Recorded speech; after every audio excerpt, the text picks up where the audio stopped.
A routine security screening at O'Hare International turned into a $15 million mistake the moment an overzealous private contractor decided his algorithm was above the law. It was the kind of morning where the cheerful chime of boarding announcements completely betrayed the heavy, suffocating atmosphere settling over Gate B12. When a distinguished man standing calmly in the security line with his young daughter was abruptly surrounded by armed guards and humiliated in front of hundreds of travelers, the lead technician thought he was making a hero's bust.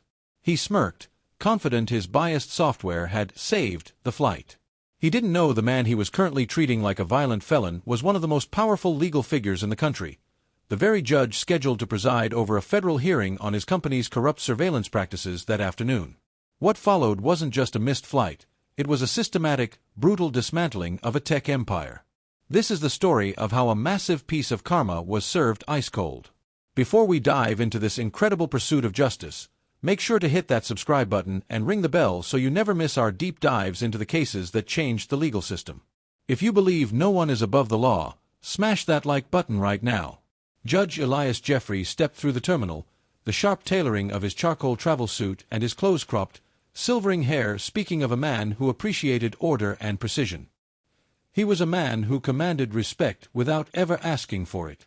Beside him, his daughter Maya was a whirlwind of energy, her sky-blue eyes scanning the terminal with the absolute picture of carefree innocence. Since the day they became an inseparable unit, they had moved through the world with a profound love that a computer algorithm could never quantify. But behind the tinted glass of the Risk Pulse monitoring station, Greg Miller narrowed his eyes. Greg had spent years as the undisputed gatekeeper of the concourse, and today, his prejudice flared with a self-righteous alarm. He watched the pair on his monitor, his mind already racing down a dark, paranoid track. "Look at them," Greg muttered to the trainee beside him. "They don't look related. He's acting too calm, it's the calculated coolness of a criminal." In Greg's twisted perception, Maya's laughter was a sign of fear, a child eager to please a kidnapper. He wasn't acting on a real threat, he was acting on an ugly instinct masked by a digital interface. He picked up the radio, his heart rate spiking with the adrenaline of his own fabricated drama. He was a hero waiting in the wings, and he was about to make the biggest mistake of his life. The bustling symphony of O'Hare, the rhythmic clack-clack of rolling suitcases and the low hum of travelers, began to subtly drop in volume the moment Elias and Maya approached the priority lane. It wasn't an immediate silence, but a gradual, noticeable dampening of the surrounding energy. Elias, whose life's work required him to read a room and analyze human behavior with surgical precision, noticed the shift instantly. He saw the sideways glances and the way the private security contractors lowered their voices as they checked their tablets. Beside him, Maya was a whirlwind of curiosity, her eyes wide as she gripped her stuffed pilot bear, the absolute picture of carefree innocence. Elias held her hand firmly, his own posture impeccably straight, his charcoal travel suit speaking of a man who appreciated order. He was a man who commanded respect without ever asking for it. Behind the tinted glass of the monitoring station, Greg Miller narrowed his eyes, his gaze fixed entirely on the imposing man and the little girl. In Greg's mind, he was the undisputed gatekeeper of the concourse. As Elias reached the kiosk, a sharp, metallic ping echoed from Greg's console. The Risk Pulse AI software had flagged Elias, the screen pulsing a violent, rhythmic red. Greg's prejudice was an old, ugly thing masked by professional jargon, but today it flared with self-righteous alarm. He observed Elias's calm demeanor, mistaking his quiet confidence for the calculated coolness of a criminal. In Greg's twisted perception, Maya seemed overly eager to please, perhaps out of fear. "Step aside, sir," Greg commanded, his smile tight and artificial as he intercepted them. "Is there a problem with our boarding passes?" Elias asked politely, his voice perfectly measured. Greg ignored Elias entirely, leaning down toward Maya. "Are you okay, sweetie? Are you safe?" The question hung in the air, heavy and jarring. Maya, confused, looked at Elias, her smile faltering. "She is perfectly fine," Elias said, his voice dropping an octave and carrying the unmistakable weight of authority. "I am her father answering on her behalf. Now, I'd like a clarification on why we are being detained." "I'm talking to the child," Greg snapped back, the artificial smile vanishing. In his mind, he wasn't acting on bias. He was a hero waiting in the wings. He saw Elias's refusal to be intimidated as arrogance, a sign of guilt. Greg didn't pause to consider the absurdity of a high-risk threat traveling with a child and a stuffed bear. He had a red flag on his screen, and his own ingrained prejudices filled in the rest of the blanks. He picked up the radio, his heart rate spiking with the adrenaline of his own fabricated drama. "I need immediate backup at Gate B12, Greg whispered frantically into the receiver, turning his back so Elias couldn't see his face. "We have a suspicious male, non-compliant and aggressive. Potential child endangerment situation. Get someone here now." The heavy rhythmic thud of tactical boots against the terminal's polished linoleum cut through the airport's white noise like a hammer. 4 armed security officers, their faces set in stony masks of protocol, converged on Gate B12. The travelers nearby instinctively scrambled back, creating a hollow circle of dead air around Elias and Maya. Greg Miller stepped out from behind the tinted glass of his booth, his finger extended like a weapon. "That's him," Greg barked, his voice cracking with a mixture of adrenaline and self-importance. "He's non-compliant, he's aggressive, and the risk pull system has him flagged as a level 1 threat. Secure the child." Elias didn't flinch, but he felt Maya's small hand begin to tremble violently in his. He looked down at her, his voice a low, steady anchor in the rising storm. "Stay behind me, Maya. It's going to be all right. Hands where I can see them. Now!" the lead officer shouted, his hand hovering over his holster. Elias raised his hand slowly, palm out, but his eyes never left the officer's. "Officer, I am the Honorable Elias Jeffrey. My identification is in my breast pocket. I am more than happy to cooperate with a legitimate inquiry, but you are currently escalating a situation without cause. Turn around. Spread 'em." The officer ignored him, lunging forward to grab Elias's shoulder. The physical contact was the spark. Within seconds, Elias was forced against a cold metal support beam. The clack of handcuffs echoed through the gate, a sound that seemed to stop the very air from moving. Travelers stopped in their tracks, their smartphones rising in a silent, glowing forest of cameras. They weren't seeing a father, they were seeing a threat being neutralized in real time. Maya's stuffed pilot bear slipped from her fingers, hitting the floor with a soft, lonely thud. "Daddy!" she screamed, the sound jagged and raw. As a female officer moved to pull her away, Maya's face crumpled into a mask of pure, unadulterated terror. Her tears were the only thing that broke Elias's composure. As the lead officer began a rough, public pat-down, Elias turned his head, his gaze locking onto the officer with the cold, piercing intensity of a man who had spent decades dissecting the law. "Officer," Elias said, his voice dropping to a dangerous, resonant frequency that carried over the sobbing of his daughter. "Take a very close look at what you are doing. You are currently conducting a public search and a warrantless detention based on nothing more than a private contractor's biased algorithm. You are violating the Fourth Amendment rights of a federal official on his way to a government hearing. This is an unlawful stop, and every second you continue this escalation is another year added to the civil rights lawsuit that will inevitably follow." The officer hesitated for a fraction of a second, the weight of Elias's authority momentarily piercing the fog of the red flag on the screen. But behind the glass, Greg Miller was nodding frantically, pointing at the pulsing red light on his console. "He's high risk. Don't let him talk his way out of it," Greg shouted.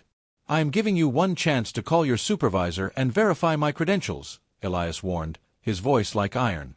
"Because once we leave this gate in custody, the liability for this department, and for that tech company, becomes permanent. You aren't making a bust, officer. You're making a $15 million mistake." Ignoring the warning, the officer tightened the cuffs. "Save it for the station. Move him out." The silence of the holding cell was a stark, clinical contrast to the chaotic roar of the terminal. It was a small, windowless box that smelled of industrial floor cleaner and cold adrenaline. Elias sat on the narrow metal bench, his hands, finally free of the cuffs, resting calmly on his knees. He didn't pace. He didn't shout. He simply watched the digital clock on the wall, each passing minute a silent indictment of the system that had put him there. His only concern was Maya, who he knew was in a separate room with a social worker, terrified and alone. But Elias also knew the law, and he knew exactly what was happening 200 miles away in a courtroom that was currently waiting for him. The scene in the E. Barrett Prettyman United States Courthouse in D.C. was the polar opposite of the cell's stagnant air. Courtroom 12 was a cathedral of mahogany and marble, buzzing with the frantic, whispered energy of dozens of high-priced litigators. At the defense table sat Julian Thorne, the CEO of Sentinel Security Systems and Greg Miller's ultimate boss. Thorne was a man who radiated the kind of expensive confidence that only comes from owning the algorithms that run the world. He adjusted his silk tie, glancing impatiently at his gold watch. Beside him, his lead counsel, Sarah Jenkins, was rifling through a stack of motions intended to dismiss the class action suit against their RiskPulse software. "Where is he?" Thorne hissed, his voice barely audible over the gallery's murmur. "We were supposed to start 10 minutes ago. This hearing is the most important date on the company's calendar. If we don't get this dismissal today, the stock drops 20% by the closing bell." Sarah looked toward the empty, elevated bench at the front of the room. The black leather chair sat vacant, a silent symbol of stalled justice. "Judge Jeffrey is never late," she whispered back, her brow furrowed. "He's known for being the most punctual jurist on the federal circuit. His clerk said he was flying in this morning." A court bailiff emerged from the side door, looking uncharacteristically flustered. He approached the clerk's desk, leaning in to deliver a hurried message. As the clerk listened, her eyes widened, and she immediately picked up the phone. At the defense table, Thorne's phone vibrated. It was an urgent, high-priority alert from the Sentinel Security Operations Center at O'Hare. He shielded the screen from view, expecting a routine update on their morning hits. Instead, his face went a sickly shade of gray as he read the internal log. Level 1 threat neutralized. Subject identified as Jeffrey E. Status: in custody. The realization hit Thorne like a physical blow. The subject his software had flagged, the threat his lead technician had boasted about bagging just an hour ago, wasn't a criminal. "Sarah," Thorne choked out, his voice suddenly thin and fragile. "Tell the legal team to stop the filing. Call the airport. Now." "What are you talking about, Julian?" "The judge," Thorne whispered, his hand trembling as he held the phone. "We didn't just flag a passenger. We just arrested the man who's sitting in that chair." The courtroom fell into a deafening silence as the clerk stood up, her voice trembling slightly. "All rise. This hearing is being stayed by order of the Chief Judge. We have a significant jurisdictional emergency." The empire Thorne had built on predictive threats had just predicted its own destruction. The heavy silence in the D.C. courtroom was a world away from the sterile, fluorescent-lit interrogation room at O'Hare. Back in Chicago, Greg Miller paced the small observation deck, his adrenaline finally beginning to sour into a cold, prickling dread. He had bagged the big one, yet the suspect wasn't cracking. In fact, the man in the charcoal suit hadn't said a word since being processed. He just sat there, eyes fixed on the wall with a terrifying, rhythmic patience. "Why isn't he talking?" Greg snapped at the lead officer. "Run the prints again. Check the secondary databases. The RiskPulse doesn't throw a level 1 flag for a nobody." The officer sighed, tossing a manila folder onto the table. "We did. We also checked his wallet. Greg, you might want to sit down." Greg pulled a leather ID case from the folder. He flipped it open.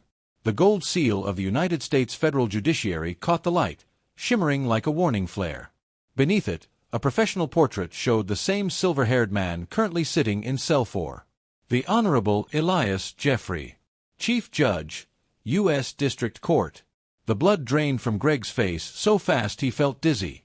This has to be a fake," the algorithm said. "The algorithm is a piece of junk, Greg," the officer hissed, leaning in close. "You just tackled a sitting federal judge in front of 300 witnesses. You didn't just break protocol, you walked us into a buzzsaw." At that exact moment, Greg's phone exploded with notifications. It wasn't the operations center, it was the company's Red Alert legal line. He answered, his voice a ghost of its former self. "Miller here." "Greg, listen to me very carefully," Julian Thorne's voice screamed through the receiver, stripped of all its CEO poise. "If you are standing near Judge Jeffrey, you are to unlock those cuffs, offer him the most sincere apology of your life, and then you are to walk out of that airport and never come back. Our legal team in D.C. is currently having a collective heart attack. The hearing he was supposed to preside over? It was our hearing. The one about our software being biased. The irony was a physical weight, crushing the air out of the room. Greg looked through the one-way glass at Elias. The judge finally moved. He looked directly at the mirror, as if he could see the cowardice trembling on the other side. He tapped his wrist, reminding them that every second he remained in that cell, the damages were compounding. In D.C., Sarah Jenkins had already abandoned her dismissal motions. She was frantically typing on her laptop, her hands shaking. "Julian, we have to settle. We have to settle before he even gets back to the bench. If he files a personal suit on top of the federal inquiry, the company is bankrupt by Friday. We need to offer him whatever he wants. 10 million. 15. Just make it stop." Thorne didn't answer. He was watching the court clerk usher in a group of grim-faced U.S. Marshals. They weren't there for the hearing. They were there for the records. The risk-pulse empire wasn't just falling, it was being dismantled in real time by the very man they tried to neutralize. The fallout from the Gate B-12 incident didn't just ripple through the airline industry. It struck the tech world with the force of a structural collapse.